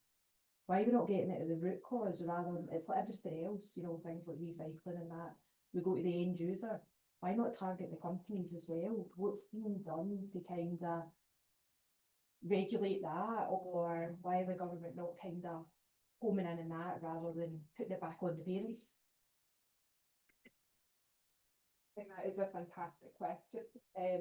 Obviously the Online Safety Act went through the UK Parliament a couple of months ago now, and is due to be rolled out, which is meant to increase controls, age verification on, you know, pornography sites and things like that. However, the balance of that is similar to this situation where we're saying we should have consultation, but we also need to make quicker decisions at times. And I do wonder if there's been an incident that's driven that decision that's been taken in Garnet. The problem with the regulation coming down from the top is twofold. It is that the length of time it takes for these things to come through, all of the technology is moving on in the meantime. So the things that we are legislating against are the problems that were facing our children 3 years ago. They're not the problems that they're going to be facing by the time this act comes into play. The companies that are building these apps, are building these devices and selling them all to us, are some of the largest companies in the world. I think I was looking at something just before we came out there. The US economy, in the stock market in the US, 30% of the value of the entire stock market is in 7 companies, and of them, Google, Apple, and Meta are right up there. And that is the problem. It's the same as the hold that the tobacco companies used to have. The level of investment, our governments are invested in stock shares that will be impacted by those companies, and ultimately that does affect decision making. Companies, governments want investment in their countries. They want jobs. They want these, and if you are seen to be pushing too hard against that, you are essentially reducing investment. So it's a really, really complex problem, and there is money behind it. Essentially, that is what's happening. I think it was really interesting, one of the stats about, you know, some children, some young people are spending 37.5 hours a week on their phones. That is the equivalent of a full-time job. But what that actually is slave labor for Meta, TikTok, whichever company, Meta owns Facebook and Instagram, whichever company that is, that's what our children are doing. Our children are generating revenue for these big businesses. And the problem, as I said, is that even when we do start to wake up at that government level and start to legislate against that, the algorithms and the apps are moving so quickly that things have changed. So when that Online Safety Act started going through, there were no AI overviews on Google. Now, when you go and search on Google, those AI overviews are there. There's nothing about those in the Online Safety Act because they didn't exist when it started to come through Parliament, and that will always be the case. Which is why we do need to think more about it as a kind of behavioural and cultural piece, as well as a legislation piece, I think. But really good question. Yeah, I mean, I want to just add that we are doing those things as well. So it's about all these different solutions. Regulation is one, education as well. roles and parents taking action. Sorry, somebody wanted to say something.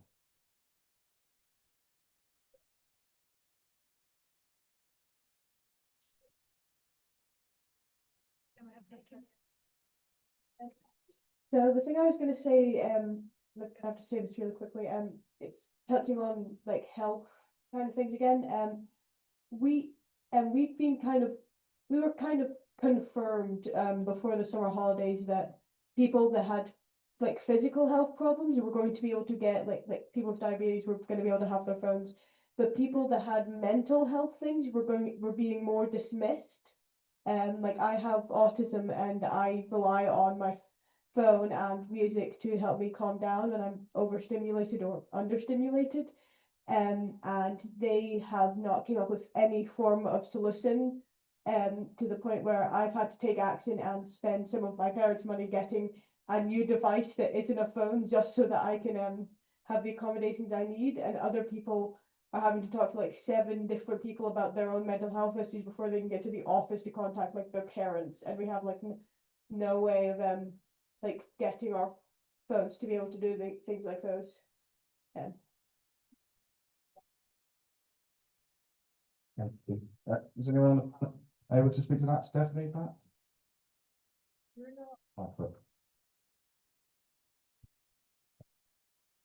Things up. Get When it would come to kind of mental health problems or physical health problems that were impacting on education, we actually in primary care aren't involved in that necessarily. There can be kind of team around the child meetings, which are kind of multidisciplinary team meetings where specific issues can be brought up and certain people are invited and the kind of concerns are raised and solutions. The concerns are raised and the solutions to be given at that point. So it wouldn't really be in primary care or with the GP necessarily, although sometimes it's very for us to be involved or be invited. But it would be more around the child meeting with the different people involved in the school. Yeah. I guess it's about that. But it's that holistic approach for the child. It's not just a yes or no. So there's and they should be involved in that, and their family could be involved in that, and their teachers and their guidance teachers, and yeah. Sounds like in Ghana there was no process. It's just been okay. Thank you. We're going to have to wrap things up because we said we'd finish by 8:30. Has anyone else got any burning questions or comments? No? Okay. Fantastic. Thank you everybody so much.